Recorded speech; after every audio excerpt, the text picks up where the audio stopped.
నమస్తే రమగారు. నమస్తే జయ. రమగారు, ఆడపిల్లలకి సంబంధించిన ఒక విషయం. పెళ్ళైపోయింది, దానికి వంట వచ్చేస్తుంది. పెళ్ళైపోయింది, ఇల్లు చక్కబెట్టడం వచ్చేస్తుంది. పెళ్ళయింది, అందరితో చక్కగా మాట్లాడటం కూడా వచ్చేస్తుంది. అంటే టోటల్ బిహేవియరు టోటల్గా చేంజ్ అయిపోవాలి అని కోరుకుంటారండి. ఎక్స్పెక్ట్ చేస్తూ ఉంటారు. అసలు ముందు అయిపోతుంది అని ఫీల్ అవుతారు, అయిపోవాలి అని కూడా అనుకుంటారు. అది ఎలా సాధ్యమవుతుందండి? ఒక 20 ఏళ్ళు, 21, ఇప్పుడంటే 25, పోనీ 27 అనుకోండి. 27కి పెళ్ళి అయ్యేటప్పుడు ఈ 27 ఏళ్ళ నుంచి నేర్చుకుంది వన్స్ ఒకేసారి ఎట్లా టర్న్ అవుతారు? అయిపోవాలని కోరుకుంటారు. కోడళ్ళు ఒద్దిగ్గా ఉండాలి, అత్తగారి చెప్పు చేతల్లో ఉండాలి, బాగా పని. వాళ్ళకి ఏంటంటే సినిమాటిక్గా కావాలి. మీ అబ్బాయి సినిమాటిక్గా ఉంటాడంటే వాడు ఉంటాడు, వాడు అలాగే చైల్డిష్గానే ఉంటాడు యాజ్ యూజువల్. నీకు పెళ్ళైంది తెలీదా అంటారు. పెళ్ళైన పిల్లకి బుద్ధి ఉండద్దు, పెళ్ళైన పిల్లకి తెలియద్దు. పెళ్ళైన పిల్లకి పెళ్ళి అవటమేంటి? అదేమన్నా బృహత్తర కార్యక్రమమా? ఏం చేస్తున్నారు? ఏదో షాపింగ్ చేస్తారు, ఫోటోలు తీస్తారు, పెళ్లి చేస్తారు, అంతే. పెళ్లికి ప్రిపరేషన్ ఏం చేస్తాం మనం? రోజు ఒళ్ళు నలుగు పెట్టుకొని చెప్తుంటాను నేను. ఫోటోల్లో బాగుంటారమ్మా, రోజు ఒళ్ళు నలుగు పెట్టుకోండి, రెగ్యులర్గా తరచుగా ఫేషియల్స్ చేయించుకోండి. జుట్టు బాగా పలచగా ఉంది, తలకి ఏదైనా వారం ట్రీట్మెంట్ చేయించుకుంటే పెళ్లి నాటికి జుట్టు పెరుగుతుంది. పెళ్ళి అయ్యాక ఫోటోల్లోనూ వాటిల్లోనూ. అంతకంటే ఏమైనా ఉంది? అదే కదా. ఇవాళ రేపు ఏమీ లేదు. ఇదివరకు ఏం చేసేవాళ్ళమ్మా? అనకూడదు ఇదివరకు అనగానే చాలా మందికి ఇప్పుడు కోపం వస్తుంది. మీరేంటండి అన్ని పాత విషయాలు చెప్తారు, లేటెస్ట్ సంగతులు చెప్పండి. లేటెస్ట్ ఇవే చెప్పుకోవాలి మనం. చెప్పండి అమ్మగారు, ఏం చేసేవాళ్ళు ఇదివరకు? ఇదివరకు ఏం చేసేవాళ్ళు? పిల్లకి 15, 16 వచ్చిన దగ్గర నుంచి సాయంకాలం వంటతే ఇచ్చేవాళ్ళు. చేయ సాయంత్రం వంట, ఇంటికి ఎవరైనా చుట్టాలు వస్తే పిల్లలు పాలు తోడబెట్టడం, పక్కలు వేయటం, దుప్పట్లు పంచి పెట్టడం, వాకిట్లో ముగ్గులు వేయటం, తెల్లవారు లేచి వాకిలు కల్లాపు చల్లాలి, వాకిట్లో ముగ్గేయాలి, అమ్మ వెనకాలే ఉండాలి. పిండి తంపి అమ్మ పిండి తంపితే పిల్ల పిండి చలించాలి, అమ్మ పప్పు రుబ్బితే పిల్ల ఒడియాలు పెట్టాలి. స్కూళ్ళకి వెళ్ళేవాళ్ళు కదంటే ఎందుకు వెళ్ళేవాళ్ళు కాదు. స్కూళ్ళు, కాలేజీలు అన్నీ ఉండేవి. ఇప్పటికి 70 ఏళ్ల క్రితం నుంచి బిఏలు, ఎంఏలు, ఎఫ్ఏలు వచ్చాయమ్మా. 50 ఏళ్ల క్రితం నుంచి ఉద్యోగాలు వచ్చినాయి. నేను చెప్తున్నాను కదా, నాకంటే 19 ఇయర్స్ పెద్ద అక్కయ్య. నాకంటే 19 ఇయర్స్ అంటే ఎంత లెక్క పెట్టండి. నాకంటే 22 ఇయర్స్ మా రెండో అక్కయ్య కొడుకు నాకంటే పెద్దవాడు. ఆవిడ ఉద్యోగం చేసింది. నాకంటే ఎంత ముందు నుంచి ఉద్యోగాలు ఉన్నాయమ్మా? అవును. అప్పటికి మా అక్కయ్యలాగా వర్క్ చేసేవాళ్ళు 10 మంది అయినా ఉన్నారు. ఎప్పటి సంగతి చెప్తున్నా నేను. నాకు 5-6 ఏళ్ళ వయసు అప్పటి సంగతి చెప్తున్నా. 5-6 ఏళ్ళు కూడా లేవు. మా చిన్నక్కయ్య ఉద్యోగంలో చేరే నాటికి నాకు 5 ఏళ్ళు ఉన్నాయా? ఏమో మరి 4వ ఏడు అనుకుంటా నాకు. నేను స్కూల్కి వెళ్ళటల్లా. మా అక్కయ్య అందరూ ఓరియంటల్ స్కూల్కి వెళ్ళే నాటికి నాకు 4 ఏళ్లే. వాళ్ళ అబ్బాయి కూడా మాతోటే ఉన్నాడు. వాడు నేను ఒకే క్లాస్, సంవత్సరం పెద్దవాడు. మేమిద్దరం ఒకే క్లాస్. అప్పటి నుంచి ఉన్నాయిగా. ఎన్ని పనులు చేసేవాళ్ళు జయ 5 వరకు. ఇప్పుడు ఉద్యోగం చేస్తామంటే ఇంకా ఏమీ చేయటల్లా. మాకు ఎక్కడ తీరుతుంది అంటాం. నేను ఇప్పుడు ఇవాళ ఇక్కడికి వచ్చానా, మధ్యాహ్నం ఎక్కడికైనా వెళ్ళాలంటే రాత్రి వంట ఏం చేసుకుంటూ చాలా కష్టం అంటుంది మా అక్కయ్య. మా అక్కయ్య ఇలాంటివి ఎన్ని చేసేసేదో ఇదివరకు. అక్కయ్య వాళ్ళే అది పొద్దునంతా తిరిగి వస్తుంది, అక్కడ బోళ్ళంతా పని చేసి వస్తుంది, ఇప్పుడు ఇందుకు చేంజ్ చేసుకుంటుంది. నువ్వేం చేస్తావో అంటారు. నేనేం చేయక్కర్లేదని వాళ్ళే చెప్పేస్తారు. ఏం చేయక్కర్లేదు, మనం దానికి ఫిక్స్ అయిపోయాం. పైగా పిల్లల్ని ఎల్కేజీ నుంచి చదివిస్తామమ్మా మనం. స్కూళ్ళు, కాలేజీలు, వాటి కోసం పుస్తకాలు మోసుకెళ్ళటాలు, వాటి కోసం తయారవటాలు, ఇవి కాకుండా ప్రపంచంలో రకరకాల వ్యవహారాలు ఇవన్నీ చేస్తూ ఆడపిల్లలు కోడళ్ళుగా ఎలా ఉండాలో, పెళ్ళాలుగా ఎలా ఉండాలో ట్రైనింగ్లు ఇవ్వడల్లా. ఇదివరకు ప్రపంచాన్ని చూస్తూ నేర్చుకునేవాళ్ళు. ఇప్పుడు అది ఆ ప్రపంచమే లేదు. మీరు ఇంకా పాతకాలంలో లాగా కోడలివి బుద్ధిరాద, కోడల్లాగా నువ్వు ప్రవర్తించట్లేదు, ఇలా పిచ్చివాగుళ్ళు వాక్కన ఉంటే బాగుంటుంది. అసలు అలా లేదు ఇప్పుడు ప్రపంచం. ఇప్పుడు ఇంట్లో నాయనమ్మ ఉండేదండి, అమ్మ ఎలా ఉండేదో మనకు తెలుసు. దాన్ని బట్టి మనం ఇంకొక ఇంటికి వెళ్ళినప్పుడు అలా ఉండేవాళ్ళం. ఎవరున్నారు ఇప్పుడు? ఏమైనా చూసి నేర్చుకునేది లేదు, చెప్పి చేయించేది లేదు. వాళ్ళు ఎలా ఉన్నారో వాళ్ళతోటి అలా ఉంచుకోవాలి. మీరు ట్రైనింగ్ ఏమీ మీ పిల్లలకి ఇవ్వటం లేదు. మీరు కాదంటే ఇప్పుడు నాకు అమ్మాయి లేరుగా, అందుకని మీరని చెప్తున్నాను అనమాట. మనం అందాం పోనీ, ఏ ట్రైనింగు మనం ఇవ్వట్ల. దీనికి సరిపడా మనం ఇచ్చే ట్రైనింగ్ ఏంటి?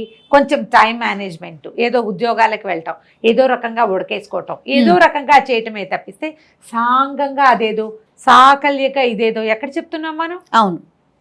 ఈ వ్యవహారాలు చాలా కన్నా మధ్యలో డ్యాన్స్ అంటాం, సంగీతం అంటాం, వెస్ట్రన్ డ్యాన్స్ అంటాం, వెస్ట్రన్ మ్యూజికల్ టంటింగ్లు ఏవో చెప్తాం, అవి కూడా ఉంటాయి. Co-curricular activities. అవునవును. ఇవన్నీ చేసిన పిల్ల కోడలిగా ఉండే రకాన్ని లేదా బెళ్ళంగా ఉండే రకాన్ని ఎలా నేర్చుకుంటుంది? నేర్చుకోలేదు, మెల్లిగా నేర్చుకుంటుంది.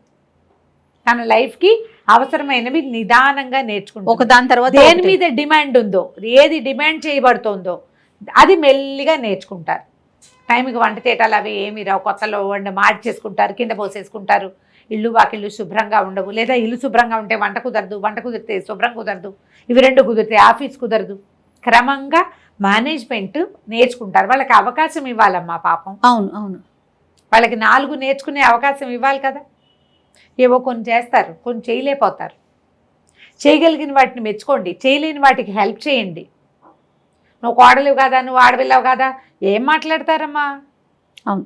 మనం మగపిల్లలతో పాటు ఆడపిల్లల్ని పరిగెత్తిస్తున్నాం కదా, అవునా కాదా? 100% రమ్మ మరి గారు. ఇంత పరిగెత్తిచ్చేటప్పుడు ఈ పరుగుతో పాటు నువ్వు డాన్స్ కూడా చేయాలంటే ఎక్కడ చేస్తారు కదా? ప్లస్ వచ్చేస్తే అనుకోవటం కూడా పొరపాటే కదండి. ఇవే కాదు, ఇళ్లల్లో ఉండే ఆడపిల్లలకి కూడా అవన్నీ రావు. అది మనం అవి చూపించట్లేదు, చెప్పట్లేదు, నేర్పలేము. క్రమంగా జీవిత గమనంలో దానికి తగ్గట్టుగా వాళ్ళే నిదానంగా నేర్చుకుంటారు. ఒక్కొక్కళ్ళని చూసి చూసి చూసి చూసి నేర్చుకుంటారు. నా మటుకు నాకు కూడా పెద్ద వంటేం రాజయ్య పెళ్లి నాటికి. ఇప్పుడు నేను తెగ వండేస్తున్నానా? మీరంతా తెగ తినేస్తారు, ఉన్నవాళ్ళంతా పడిపోయారు అక్కడే. నాకు రాదు పెళ్లి నాటికి వంట. నాకేమి పసెప్పుడు బళ్ళు అయిపోవాలి, 23 వచ్చినాయి నాకు. అయినా కూడా రాలేదు. ఏదో మామూలు వంట వచ్చు, ఏదో అన్నం వండటం, ఏదో కాస్త కూర చేయటం, ఏదో పులుసు చారు కొంచెం కొంచెమే. మెల్లిగా డెవలప్ అయ్యాయి. ఏవైనా పుట్టుకతోటి వస్తాయి అంతే కదా. ఏవొచ్చాయి నీకు? ఏబిసిడీలు వచ్చా, ఐలు వచ్చా? మెల్లిగా నేర్చుకోలే? అవును. అలాగే నేర్చుకుంటాం. ముందు మన జీవితానికి అవసరమైంది ఏంటి వీళ్ళ మన చుట్టూతా ఉన్న వాళ్ళ ఎక్స్పెక్టేషన్స్ అనేది ప్రతి కొత్తగా పెళ్ళైన ఆడపిల్ల ఆలోచించాలి. వీళ్ళ ఎక్స్పెక్టేషన్స్ ఇది ప్యూర్లీ ఆడపిల్లల కోసమేనమ్మా, ఆడవాళ్ళకి కాదు, పిల్లలకి. వాళ్ళ ఎక్స్పెక్టేషన్స్ కేవలం వాళ్ళవేనా, మన లైఫ్ ఇవి కూడానా? అవి వాళ్ళు వంట చేయటం రాదా అన్నారు, వాళ్ళ కోసం ఆ వంట వాళ్ళ కోసమేనా? కాదే, మనకు కూడా కావాలి కదా కదా. టైం మేనేజ్మెంట్ మనకు కూడా కావాలి, ఇల్లు శుభ్రత మనకి కావాలి, ఇతరులతోటి మంచి సంభాషణ చాతుర్యం మనకి అవసరమే. వాళ్ళు డిమాండ్ చేస్తున్నారు, బట్ అది మీరు అర్థం చేసుకోవాల్సింది ఏంటంటే, ఇక్కడ వ్యక్తులు డిమాండింగ్గా ఉన్నప్పటికీ లైఫ్ డిమాండింగ్ యూ అనేది నువ్వు తెలుసుకోవాలి. నీ జీవితమే నిన్ను డిమాండ్ చేస్తుంది, ఇది నువ్వు చెయ్యాలి. చేస్తేనే నువ్వు సక్సెస్ అవుతావు. నేను వంట చేయనండి అంటావు, ఎలా కుదురుతుంది? నువ్వు తినద్దు, నీ కడుపును పుట్టారు 4 పిల్లలు, ఒకళ్ళో ఇద్దరో రెండో మూడో నాలుగో, పెట్టద్దు. వాళ్ళని మార్చవు కదా, అత్తగారిని అయితే అనబెట్టకుండా మార్చి అవతల బారేద్దాం పోనీ. మన పిల్లలకి తెల్లారులేస్తే అంత అన్నం కావాలి, సాయంత్రానికి ఇడ్లీ కావాలి, రాత్రికి ఏ ఉగ్గో కావాలి. నువ్వు నేర్చుకోవద్దా? మొగుడు వారికి పెట్టాలి కదా. మొగుడు వారు పెట్టం పీడపోయింది, ఆయనకి పెట్టవా? గొడవలేదు మన పిల్లలకి పోని వద్దు. అది కూడా మనం ఎన్ని రోజులు బయట తింటావు? ఎన్ని రోజులు ఎవరైనా నీకు పెడతారు? నువ్వు చేసుకోవాలి కదా. అవును కదా కదా. పోట్లాడతావు, రయ్యమని మాట్లాడతావు, విసుగ్గా మాట్లాడతావు, అది కుదురుతుంది? పోనీ ఇంట్లో పోట్లాడతాం, ఇంట్లో విసిరేస్తావు. ఆఫీస్లో, బయట ప్రపంచంలో నాకు ఆఫీస్ వద్దు, బయట ప్రపంచం వద్దు, ఇల్లు వద్దంటే ఇంకేముంది? నువ్వెందుకు ఇంకా ఏం చేస్తావు? అడవులకు వెళ్ళిపోవటం. అడవులకు వెళ్ళినా అక్కడ కూడా నువ్వు ప్రశాంతంగా ఉండాలి, నీ ఇష్టం వచ్చినట్టు ఉండడానికి వీల్లేదు. ఇష్టం వచ్చినట్టు ఉండడానికి వీల్లేదు. మనం ఏ సమాజంలో ఉన్నామో దానికి తగ్గట్టుగా మనం వెళ్ళాల్సిందే. ఎంత పెద్ద గంగా ప్రవాహమైనా దారి సన్నగా ఉంటే స్పీడ్ పెంచుకుని దారికి సరిపడా వెళ్తుంది, అది కదా. అవును కదా. కాబట్టి అలా వెళ్ళండి, స్టాగ్నేట్ అయిపోవద్దు. వాళ్ళు డిమాండ్ చేస్తారు, కోపం తెచ్చుకుని అక్కడి నుంచి తెంపేసుకుందాం అనుకోకండి. లైఫ్ ప్రతి చోట మీకు ఈ డిమాండ్నే వినిపిస్తుంది. ఇది కాకపోతే ఇంకోటి, నీకు ఏది రాదో అదే డిమాండ్ చేయబడుతూ ఉంటుంది. ఇప్పుడు నువ్వు ఏది చేయవో అదే డిమాండ్ చేస్తారు. చేయడానికి ట్రై చేయి, నిన్ను నువ్వు మార్చుకో. నేను ఇంతేనండి అని అనద్దు పొరపాటును కూడా. ఎవ్వరూ ఇంతేగా ఉండరు, ఎవ్వరూ ఇంతేగా ఉండరు. మనం పుట్టినప్పుడు ఇంతేగా లేము, మార్చుకున్నాం, అన్నీ నేర్చుకున్నాం. ఇంత నుంచి ఆ అంత దయ్యం ఈ మధ్యలో ఎన్ని నేర్చుకున్నాము, కొంత వయసు వచ్చాక దిస్ ఈజ్ మీ అని అంటాం. నేను నేర్చుకోను, నేను మార్చుకోను, నేను చాలా పొరపాటు అది. మనకు తెలియకుండా మార్చేసుకుంటూనే ఉంటాం. చిన్నప్పుడు అందరిని ఇమిటేట్ చేస్తాను ఇమిటేట్ చేస్తాను. చిన్న చిన్న పిల్లలు చూడు, నేను ఇప్పుడు మా పిల్లాడిని చూస్తుండేదాన్ని, నేను మా కమలి కొడుకుని చూస్తాను. వాడు ఎవరైనా రాగానే ఆ పిల్ల కళ్ళాడుతాను, వీడు కూడా ఇలా ఇన్వాలంటరీగా కాపీయింగే కదా మనం చేసేది. వాళ్ళు ఎవరింటికో వెళ్ళాం, వాళ్ళ ఇల్లు బాగా నీట్గా పెట్టుకున్నారు, మనకు కూడా ఒక దురదొస్తుంది. వాళ్ళు ఏవో కొనుక్కున్నారు, మనం కూడా కొనుక్కుంటామండి, ట్రై చేస్తాం, ఆలోచిస్తాం. నీకు అవతల వాళ్ళు డిమాండ్ చేయగానే వీళ్ళెవరు నన్ను డిమాండ్ చేయడానికి అనిపిస్తుంది. నేను ఒప్పుకుంటా, కానీ ఒక్కసారి ఆలోచించండి, దాంతోపాటు నీ జీవితం కూడా అది కోరుకుంటోందా? నువ్వు కాదు, నీ లైఫ్. దానికి ఏం కావాలి అది నువ్వు ఆలోచిస్తే నీకు అసలు ప్రెషరే ఉండదు. హాయిగా వాళ్ళు నేర్చుకోలేదని నేను నేర్చుకుంటాను, మెల్లిగా ట్రై చేయి, నీకే మంచిది. ఇప్పుడు అత్తారింట్లో లొంగుండమంటున్నాననే మీనింగ్ వస్తుంది కాదు, లొంగుండట్లేదు. నీ లైఫ్కి నువ్వు లొంగితేనే లైఫ్ నీ చేతిలోకి వస్తుంది. నువ్వు లొంగవు, అది నీ చేతికి రాదు. అంతే సింపుల్. నీకు కావాల్సింది ఏది నీకు ఇవ్వదు అది. ముందు దానికి ఏం కావాలో ఇస్తే ఆటోమేటిక్గా సెట్ అవుతుంది. నీ కొత్తగా పెళ్ళైన పిల్లల్ని నీకు అది రాదా, నీకు ఇది రాదా, నేర్చుకోలేదా, మీ అమ్మ నేర్పలేదా, అలాంటి పిచ్చి మాటలు అడగటం మానేయండి అత్తగారులు దయచేసి. ఆడపడుచులు కూడా, మీరు కూడా ఇలా మట్టి ముద్దల షేప్ నుంచి సజీవ శిల్పాలుగా మారారు. ప్రతి ఆడపిల్ల అంతే, ప్రతి మనిషి అంతే.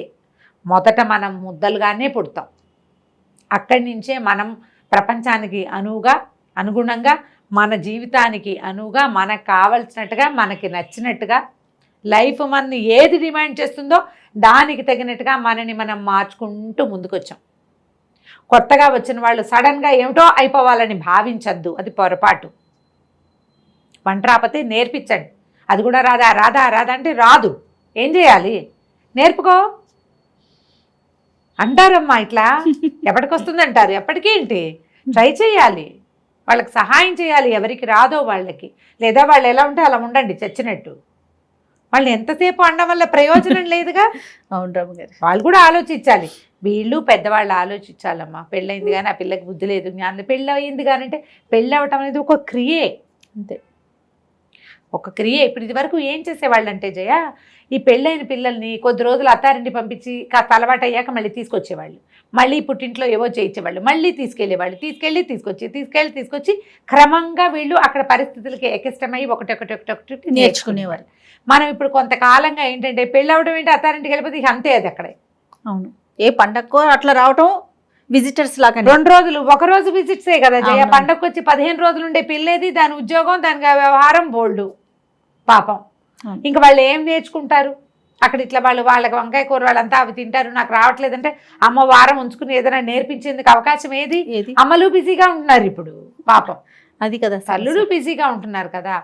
మంచి ప్రధానమైనది ఏంటంటే, ఈ పిల్ల కొత్తగా వచ్చింది, చిన్నపిల్ల, వీళ్ళు ఇప్పటిదాకా చదువుకుంది, ఇది ఏం నేర్చుకుంటుంది అని మనం కనుక అనుకున్నాం అనుకోండి, బాగుంటుంది, చక్కగా సెట్ అవుతుంది. మీకు కూడా కొడుకులు ఉన్నారు, వాళ్ళకి పెళ్ళయ్యాక మీకు బుద్ధి వస్తుంది, ఇలాంటివి మెసేజ్లు వచ్చాయి ఆ మధ్య అంతా.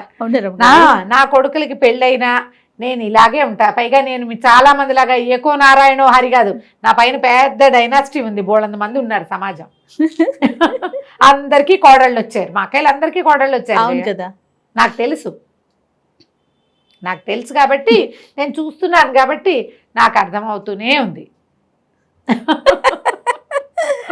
బాగుంది, అంటే విషయాన్ని తీసుకోవట్లేదు, కామెంట్స్ రూపంలో. మీకు కొడుకులు ఉన్నారు, జాగ్రత్త. కొడుకులుంటే ఏమిటి, అదే కదా, కొడుకులున్నా చేయగలిగేది ఏం లేదు. నేను నేర్చుకుంటూనే ఉంటా, అంతే కదా, ఎవరైనా నేర్చుకోవాలిగా. రైట్. నమస్తే.